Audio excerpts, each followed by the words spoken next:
Hello, Islamic greetings, peace be upon you, Assalamu alaikum. My name is Ismail Abu Adam from the Converted to Islam YouTube channel, and this is Brother Abdul Aziz from the New to Islam YouTube channel.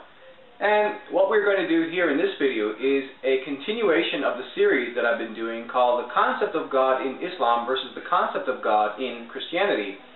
In particular, a look at the descriptions of God and His attributes as found in the Bible versus the Quran. The Bible also says that God made a mistake and later regretted it. According to the book of Genesis, chapter 6, verses 5 to 6, which says about God, quote, "The Lord saw how great the wickedness of the human race had become on the earth, and that every inclination of the thoughts of the human heart was evil all the time. The Lord regretted that He had made human beings on the earth, and His heart was deeply troubled." Now, notice this, that God has made a mistake according to the Bible, and He regrets creating the human beings, and He is deeply troubled. Now let's compare this characteristic of God in the Old Testament versus the Quran. The Quran says in chapter 22, verse 70, as the brother will read, "Are you not aware that God knows all that is in the heavens and the earth? All this is written in a record.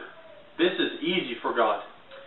Clear, cut, and simple, and to the point. Exactly. God knows everything according to the Quran. He is not unaware of anything, and everything is written by God in a record which is kept with Him. And in that record, all things, past, present, and future, are known to God and to God alone. So, according to the Quran, God cannot make any mistakes, and He cannot later regret it, because regretting and mistakes are attributes of weakness and imperfection. However, as you've seen in the previous series, in previous videos in this series, God is perfect, excellent, and makes no mistakes, and He is perfect. So, we leave it up to you, our viewers, that it's your choice.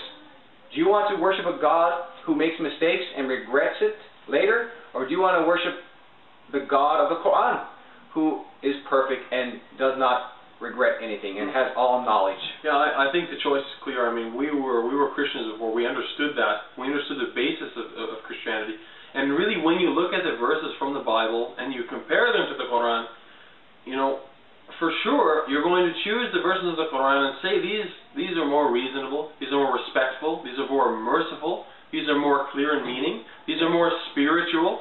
You know, and we're not making it up. We're not making this up. I mean, you know, you think we're changing the verses here? Go look up the verses from the Bible. Look at the 30 different translations of the Bible, King James, you know, whatever you want. Look at the verses of the English, the translation into English of the Quran, and any of the Quran on the internet if you want, the translated ones into English, I should say, and check to see these meanings. I mean, we're not making this up to say, oh, you know, we're bending the truth here. I mean, you know, simple, to the point.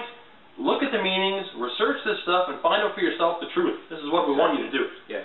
And if you haven't watched the first 3 videos in this series, please do so that you can get a better appreciation of this video in particular. This is part 4. And investigate what we're saying. As the brother said, we're not making it up. Go look at the references which we are providing to you in this video. See if what we're saying is true or not. And compare the Bible and the Quran. Compare Islam and Christianity or Judaism.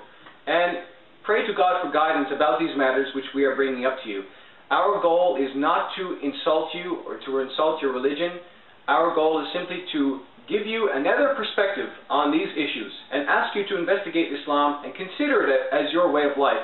Pray to God, our Creator, for guidance, and we believe that He will guide you to the truth as He did for me and Brother Abdul Aziz. We were once in darkness with our former religions, but now we are guided to the light of Islam. So from myself, Ismail Abu Adam, and for me, Abdul Aziz, New to Islam, we say, Assalamu alaikum, peace be upon you.